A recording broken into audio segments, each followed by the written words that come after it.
E aí, tudo bem com você? Por acaso você sabe quais são as configurações ideais de um computador para você trabalhar ou estudar arquitetura? Essa é uma pergunta super complexa que tem uma resposta que é muito variada, mas eu vou fazer o meu melhor para tentar te ajudar e esclarecer ao máximo sobre esse assunto aqui nesse vídeo, mesmo se você não entender muito sobre o computador e suas configurações. Então fica comigo, que eu acho que eu vou te dar uma boa luz nesse sentido. Só um adendo, eu vou estar falando aqui mais especificamente de computadores com Windows, em que você tem uma variedade maior de peças, de fabricantes e de montadores, na qual você consegue escolher uma grande gama de computadores diferentes. E eu acho que é nessa área que as pessoas vão precisar mais de ajuda. Eu não sou um especialista em computadores Mac, então eu não vou conseguir trazer para vocês isso da melhor forma. Então eu vou focar aqui nos usuários de Windows. Tem uma regra geral que eu vou sempre recomendar na hora de você comprar um computador, que é você conseguir juntar a maior quantidade de dinheiro que você puder investir naquela máquina e comprar as melhores configurações que você puder com esse dinheiro. Não é um momento para você ficar tentando economizar em alguma configuração ou outra. Normalmente vale a pena você ir para o melhor que você puder comprar. Computadores são um universo que você pode gastar desde muito pouco até infinitos reais. Você não tem um limite do preço do melhor computador do mundo. Sempre você pode melhorar. E quanto melhor essas configurações, melhor ele vai te atender e por mais tempo. Então, vale a pena você investir e tentar economizar um certo dinheiro para conseguir fazer uma boa compra que vai te atender por mais tempo de melhor forma.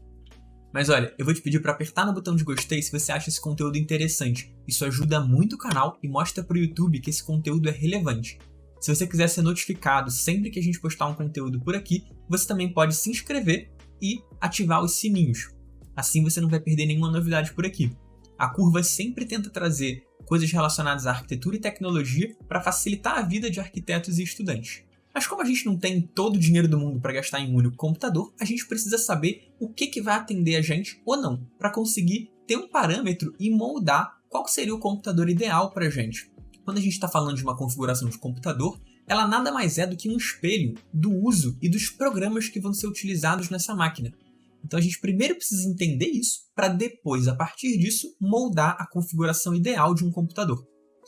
Para a gente poder fazer isso, eu vou explicar um pouco para vocês o que são as configurações de um computador, o que cada uma delas quer dizer, de uma forma bem rápida, e também falar para vocês como que a gente pode fazer esse parâmetro. Porque na verdade não tem como dar uma resposta aqui que vai atender todo mundo. Eu consigo mostrar para vocês uma forma de vocês aprenderem a ver o melhor computador para vocês e também dar um parâmetro geral de um bom computador para o universo de arquitetura, que é o nosso. Eu também não vou apontar aqui uma configuração direta, indicando um modelo ou laptop de computador, porque senão esse vídeo vai ficar desatualizado e não vai fazer muito sentido depois. Para a gente ter um parâmetro geral, eu vou selecionar aqui alguns softwares que eu acredito que todo arquiteto vai precisar. Então, no geral, a gente vai precisar de um software para desenho, um para imagem, para renderização, e talvez um para pós-produção.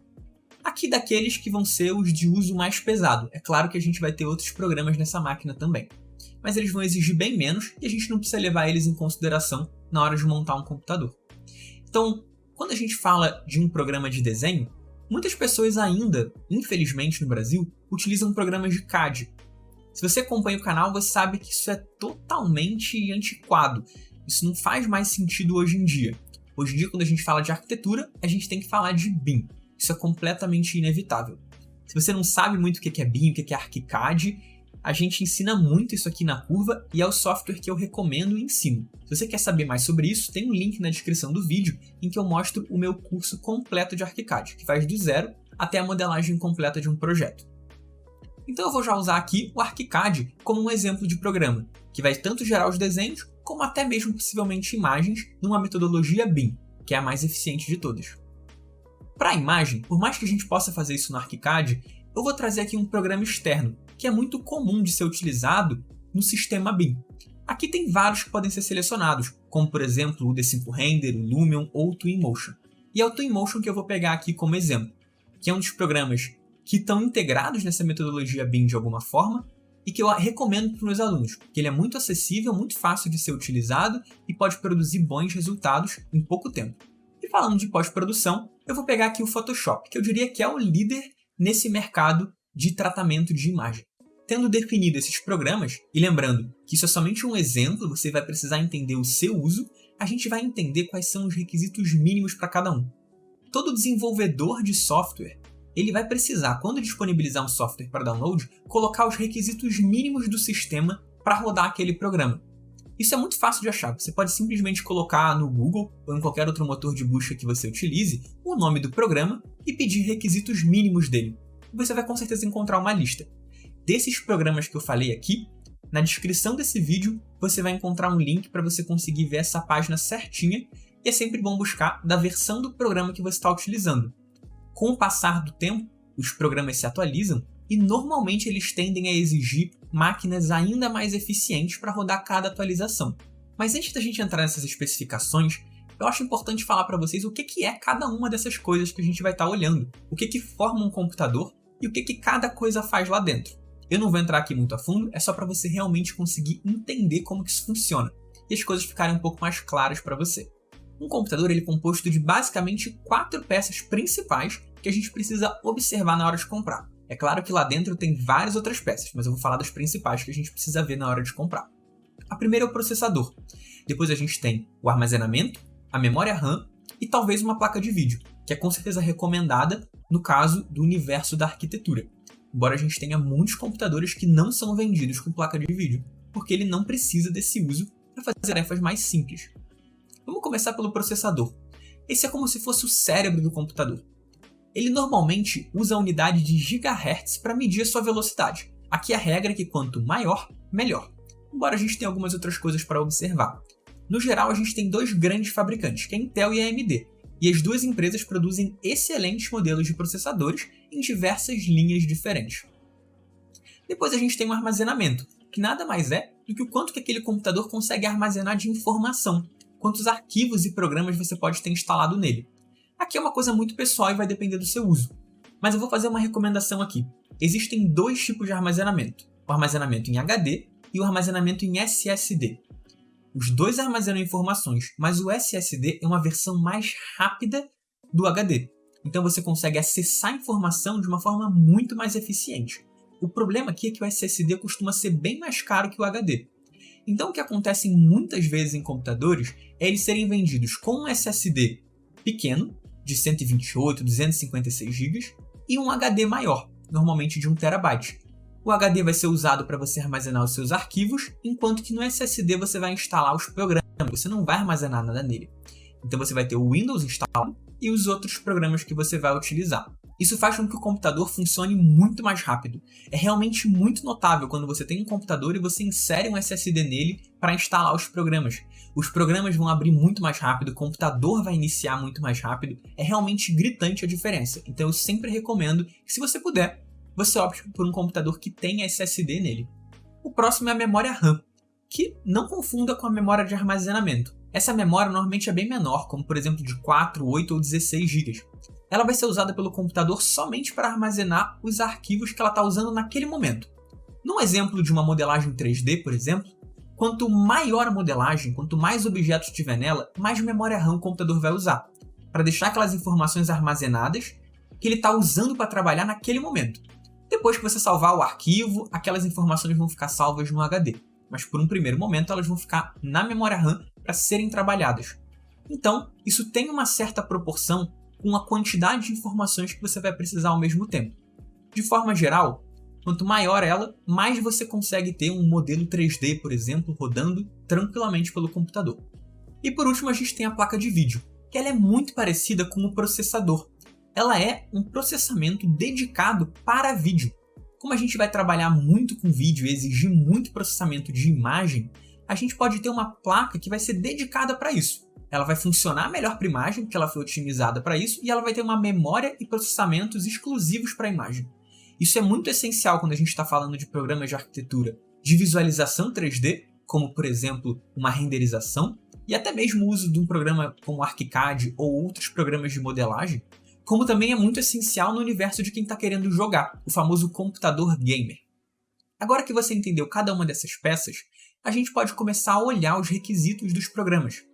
Além do mínimo, normalmente os desenvolvedores também falam das especificações que eles recomendam, para você poder usar o programa de uma forma mais tranquila. Mas normalmente, aqui vale aquela primeira regra que eu falei para vocês.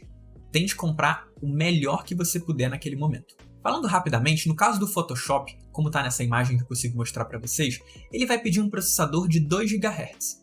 Aqui vocês não precisam se preocupar com o número, como eu falei anteriormente, quanto maior, melhor. Isso aqui não é um processador muito exigente que ele está pedindo. Ele também vai pedir uma memória RAM de pelo menos 16 GB como recomendado, e bota o mínimo para 8 GB. Então aqui você já consegue entender que ele dá um certo limitador que a gente precisa ficar atento na memória RAM. E por último, ele vai pedir uma placa de vídeo de pelo menos 4 GB de memória. Ele também não está exigindo muito aqui, e a gente não vai precisar muito se preocupar com o Photoshop na questão de placa de vídeo. Quando a gente fala de renderizador, aí sim a gente precisa se preocupar principalmente com a placa de vídeo. Ela que é a estrela do renderizador de imagem. Ela que vai processar essa imagem e gerar aquele resultado final, com mais precisão e velocidade. Então, é nela que a gente vai precisar focar. Aqui no caso do Twinmotion, ele é justamente o programa que mais vai exigir dessa placa de vídeo.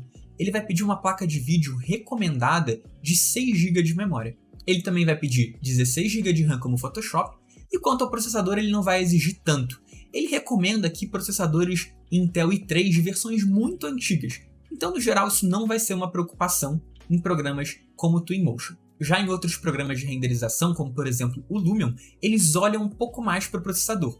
Então, novamente, vocês precisam entender quais são os requisitos para cada programa.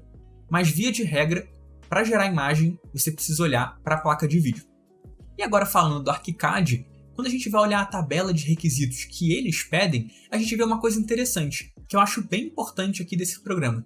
Ele fala de 3 diferentes níveis que você pode precisar. Se você quiser fazer projetos residenciais de casa ou apartamento, se você quiser fazer grandes blocos residenciais, ou se você quiser fazer projetos de grande porte nele. E ele dá as configurações necessárias para cada uma dessas diferentes escalas de projeto. E isso é bem interessante. A gente olhando aqui uma escala residencial, que eu acredito que é o que vai atender a maior parte de vocês, a gente já consegue ver que ele vai exigir um processador Intel i5, que é um processador mediano e que já mostra aí que ele já exige um pouco mais que os outros programas, mas também não é nenhuma coisa absurda. E ele vai pedir pelo menos uma placa de vídeo para essa escala residencial de 2 GB, já que a gente tem toda uma navegação 3D e também a possibilidade de gerar imagem no ArchiCAD. Basicamente, o que a gente pode ver aqui é que cada um dos programas vai pedir um pouquinho mais de uma coisa. Um bom processador talvez seja mais interessante se você vai trabalhar com programas somente de desenho, como por exemplo o ArchiCAD. Se você quer gerar muitas imagens, uma placa de vídeo é totalmente necessária. E uma memória RAM, ela vai servir um pouquinho para cada coisa, já que ela vai basicamente permitir o seu computador de armazenar mais coisa para processar naquele momento. Então, de forma geral, o que eu vou recomendar aqui para vocês? Sempre olhem as configurações dos programas antes de comprar uma máquina. Você pode acabar se decepcionando de comprar uma máquina, tentar rodar um programa e ver que ele não está indo tão bem, mesmo a máquina sendo nova. Isso porque você não prestou atenção nos requisitos mínimos do sistema.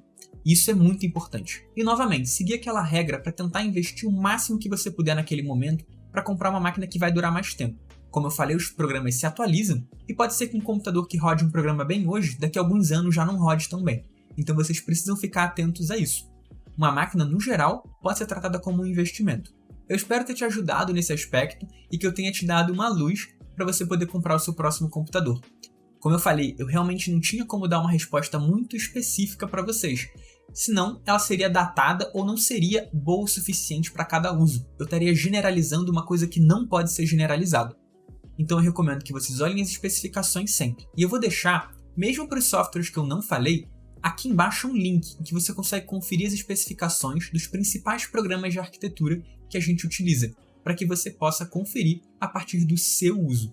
Novamente, quero te convidar a aprender mais sobre ArchiCAD no link que está aqui na descrição. E te convido a ver os outros conteúdos que a gente tem aqui no YouTube. A gente produz muita coisa parecida com isso que eu acho que você pode gostar também. Então é isso, até a próxima e espero ter ajudado.